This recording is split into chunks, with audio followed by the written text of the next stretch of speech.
хийх ажлаа би хэмжигдэхүйц байдлаар бас танилцуулсан. Тэгээ та бүхэн сонссон байх. Тэгэхээр энэ E4 гэдэг стратегийг хэрэгжүүлнэ. Тэгээ ардын нам бол ард түмнээс алсарсан байна. Тийм учраас ард түмний итгэлийг эргээд олж авах ажлуудыг одоо хийж эхлүүлэх хэрэгтэй. Гишүүн төвтөө хариуцлагатай ил тод нам болно. Тэгээ улс төрийн намын одоо хуулийг одоо чанд мөрдөн. Тэгээ дөрмөө бол бүрэн нийцүүлнэ. Ингээд хэрвээ одоо тэр намын одоо шийдвэр гарсны дараа бол би өөрөө эхний ажлаа бол намын гишүүдээ сонсохоос эхэлнэ. Тэгээ орон нутгийн байгууллагуудтай ажиллана. Намын анхан шатны байгууллагуудтай ажиллана. Тэгээ намын анхан шатны байгууллагууд ажиллаж байгаа одоо өөрийнхөө хуралд, хорооныхоо хуралд, сумынхаа хуралд идэвхтэй оролцдог гишүүд гэдэг бол ард түмний төлөөлөл шүү дээ. Тийм учраас зөвхөн ард түмэн гэдэг байхгүй ардын намын гишүүд өөрсдөө бас шүүмжилж байна. Тэгээ та бүхэн одоо улс орныхоо нийтлэг эрх ашигыг бод намын гишүүдээ сонс. Тийм учраас ажилдаа орлоготой одоо эрүүл боловсралтай Монгол хүнийг одоо би одоо бүтээн гэдэг энэ намын мөрийн хөтөлбөрт суулсан олон зорилтуудаа мартаж эзэж болохгүй гэдгийг шүүмжилж байгаа. Тэгээ бид бол үүнтэй санал нэг байна. Тийм учраас ардын нам гишүүдээ сонсно, ард түмнээ сонсно. Итгэл алдарсан итгэлийг эргүүлж олж авна. Тийм учраас одоо хариуцлагатай ажиллах болно гэдэг. Намын дарга бол хурлын дарга болох юм уу? Өдөө тийм асуудал яригдаг байна. Тий. Өнөөдөр эхлээд энэ чинь намын их хурл оролцож байна. Монгол Ардын намын одоо хавьлалтай хүмүүс одоо намыг бас хагаралт үрдэг шүү дээ. Тэгэхээр яг цаашдаа энэ байдлыг харахын тулд одоо ямар хэлбэр? Би бол намын анхан шатны байгууллагынхаа гишүүд дэмжигчдэр дээр илүү түшгэлж ажиллая гэж бодож байна.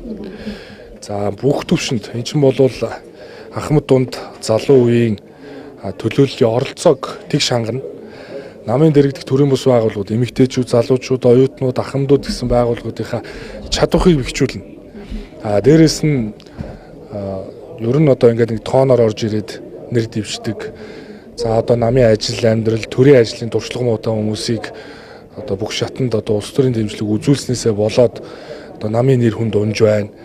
Авилга ашиг сонирхлын олон хэрэгүүдтэй холбогдож байна. Энэ нь өөрөө цөөн хүний асуудлаас болоод 300 гаруй мянган гишүүд дэмжигчдийн нэр хүнд унж байгаа дээр бид үнэлт өгөлт хийх ёстой.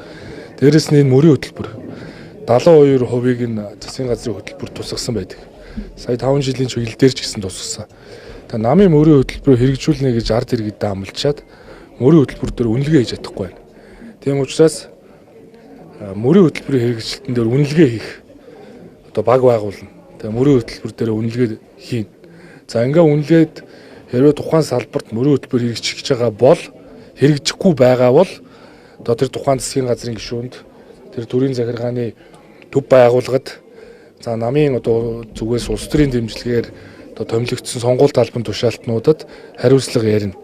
Тэгээ ер нь одоо гишүүдийг бол идэх оролцооных нь оноогоор ёс зүйн кодтой болгоно гэдэг нь шүү дээ. Тэгээ ёс зүйн стандарттай болгоно. Ёс зүйн одоо ноцтой зөрчил гаргаж ивэл оноог нь хасдаг. Тэгээ цаашдаа улс төрийн дэмжлэг үзүүлдэг. Авилга ашиг сонирхлын янз бүрийн хэрэг төвөгт орооцолтвол дахиж улс төрийн дэмжлэг үзүүлэхгүй байхдаа би хатуу зарчим барина. Тэгэхээр одоо ер нь хаана жоохон зарчимтай ажиллая. Тэгээ хариуцлага ухамсарлая. Чи эрх үүргийн нэгдэл бол өөрөө хариуцлага. Эрхээ эдлгээл ярьдаг мөртлөө үүргээ хүлээхээ ярьдгүү. Ийм л болчиход байна шүү дээ. Тэгэхээр хариуцлагатай бай. Тэр одоо тохиолдол яг энэ авилга албан тушаалын гэдэг хэрэгт холбогдсон буюу хүмүүст одоо улс төрийн дэмжлэг үзүүлэхгүй гэдгийг ярьж байсан. Өнөөдөр ч гэсэн ярьж байна. Хамгийн гол нь одоо бодит хэрэгжилтийг яаж хангах вэ? Тэгээд тэр зарим одоо гишүүд анхан шатны гишүүд хэлж байна. Та ганц нэг хүнийг одоо асуудлыг хариуцлага тооцсон юм шиг авч үзээд цаана байгаа хүмүүс бодитоор бас юм хариуцлага тооцоолохгүй байна. Энэ нь одоо итгэлийг бол алдруулж ийн гэж хэлж байна. Тэгээ 30 дугаар их хурал дээр дэвшүүлсэн шүү дээ. Оюун эрдэнэ дарга өөрөө дэвшүүлсэн. Тэгээ би энэ бодлого үйл ажиллагаа дэмжиж байгаа. Авилгатаа тэмцэе. За ёс зүйтэй бай гэдэг. Энэ үйл ажиллагааг үргэлжлүүлэхийн тулд 31-р их хурал дээр ч гэсэн би бас мөрийн хөтөлбөр дээр танилцууллаа. Тэгэхээр хяналтын байгууллагын чадварыг бэхжүүлээ. Хяналтын байгууллага бол дэргэдээ ёс зүйн хороотой. Хяналтын орооны дэд дарга ёс зүйн хороогоо ахалдаг. Тэгэхээр амьтаа болгоё. Тэ? Бүх төвшөнд хяналтын байгууллага ёс зүйн байгууллагуудын идэвхийг нэмэгдүүлнэ гэсэн үг. За ингээд өөрсдөөсөө хариуцлага ёс зүй шаардаад эхлэхээр ардын намд итгэх итгэл бол одоо мэдээ зэрэг ёстой. Тэгээ хариуцлагатай ажиллана л гэж бодож байна.